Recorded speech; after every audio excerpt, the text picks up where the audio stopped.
Nicolas Bétou est avec nous, vous l'avez entendu, ça va Nicolas Bétou? Ça va très bien. Vous étiez quel cancre magnifique vous Nicolas? Non, j'étais trop heureux pour être un cancre. Je C'est travaille. vrai, Voilà. vous n'avez Ben jamais oui. triché, vous n'avez... Oh, Est-ce qu'il faut dire jamais n'est-ce pas? Après la séquence du G7, qu'il a beaucoup exposé dans les médias sur les sujets internationaux, Emmanuel Macron a prévu de s'adresser aux Français la semaine prochaine. Et oui, le président de la République parle désormais tout le temps. Alors attention, pas ces fameuses petites phrases dont il a le secret, non, mais interview télé, intervention sur un site web, conférence de presse au pluriel, déclarations officielles, là aussi au pluriel. Cette accélération est spectaculaire, encore plus si on la compare à ce qui se passait jusque-là. Emmanuel Macron n'avait pas de mots assez durs contre ce qu'il appelait la présidence bavarde de François Hollande. Et il avait théorisé le retour à une exigence de silence médiatique un peu à la façon du Sphinx Mitterrand. Et ça, c'était son côté Jupiter des débuts du quinquennat. Voilà l'image du chef qui gouverne, qui fait tomber ses décisions d'en haut dans un rapport d'autorité avec le peuple. Eh ben, tout ça apparaît désormais très loin. C'est bien sûr la crise des Gilets jaunes qui a fait comprendre au chef de l'État qu'en se coupant des rouages et relais habituels du pouvoir, il s'était coupé des Français. C'était d'ailleurs son choix. Il l'avait théorisé là aussi pour en faire sa méthode de gouvernement et sa promesse principale de campagne, une nouvelle façon de faire de la politique au service de l'efficacité. En fait, tout a changé avec le grand débat.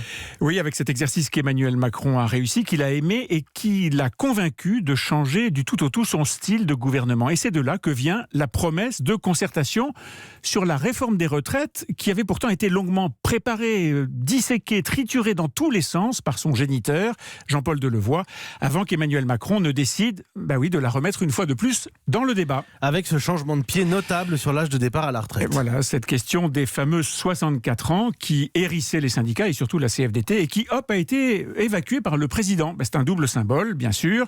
D'abord que le projet de réforme n'est pas verrouillé, et ensuite que le pouvoir va écouter les fameux corps intermédiaires. On est dans un processus qui est rigoureusement l'inverse de ce qui s'était passé avec les ordonnances sur le droit du travail il y a exactement 2 ans.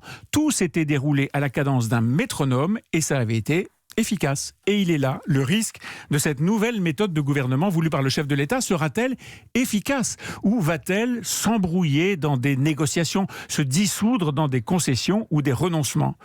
Autre façon de poser la question, est-ce qu'Emmanuel Macron s'est trompé dans son diagnostic initial sur la France et sur sa propre capacité à la bousculer sans l'enflammer? Est-ce qu'il sera différent de Jacques Chirac, figé sur le social, de François Mitterrand, immobile avec son célèbre Nini du second septennat?